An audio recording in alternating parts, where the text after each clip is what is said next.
Allahu Akbar. May Allah protect us. We don't know anything. We have no clue. Let me give you one other example. This I was told by one of the mashayikh. He says, there was a man who was fulfilling salah. And he was an irregular, but he made his tawbah and he came to the masjid. So he arrived at Salatul Fajr. And I hope, my brothers and sisters, that not a single one of us misses Salatul Fajr tomorrow morning. Is there a promise? By the will of Allah. You know, inshallah means 2-3 things. I'm sure you're aware. When people say inshallah, then you say, are you coming to my house? I say inshallah.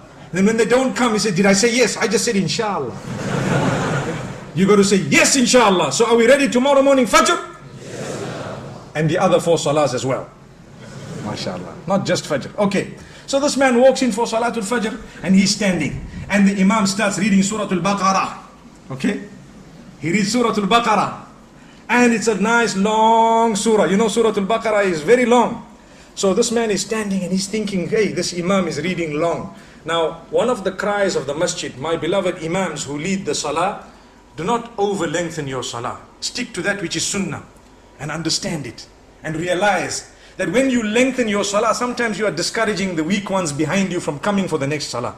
So if you are standing and reading beautifully and the microphone is good and mashallah everything is beautiful and nice and the weather is beautiful and you are just prolonging, there are some of those Surah Baqarah people at the back, you know.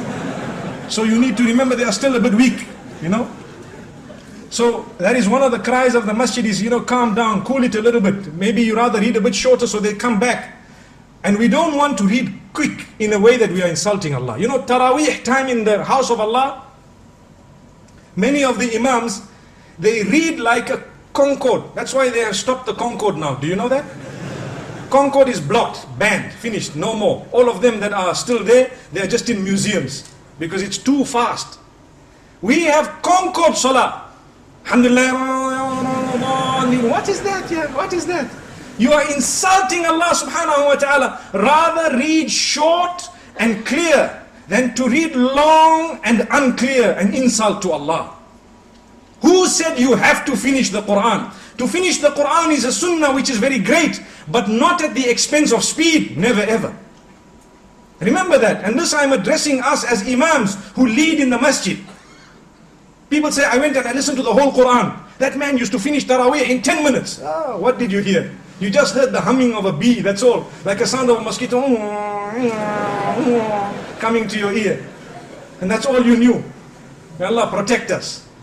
So this man came in for salah and he's reading the Surah Al-Baqarah is being read. And at the end of the salah, you know, he looked at the man next to him, nudged him. He says, hey, this Imam read very long. Which surah did he read? So he says, it is called Surah Al-Baqarah, which means the cow. And it is the longest surah in the Quran. So he said, okay, now I must ask before I start my salah, which surah is being read?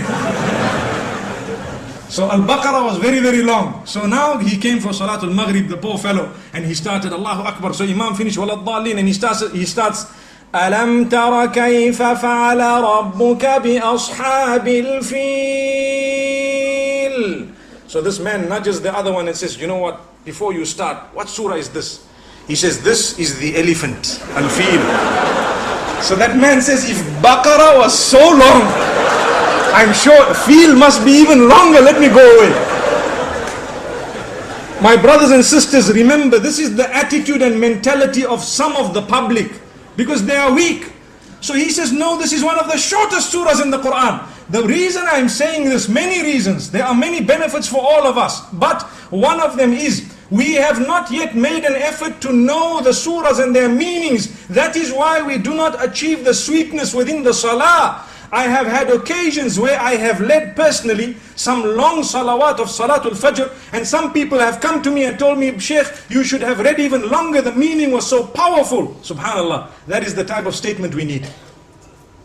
But we don't know the meaning, we're not bothered.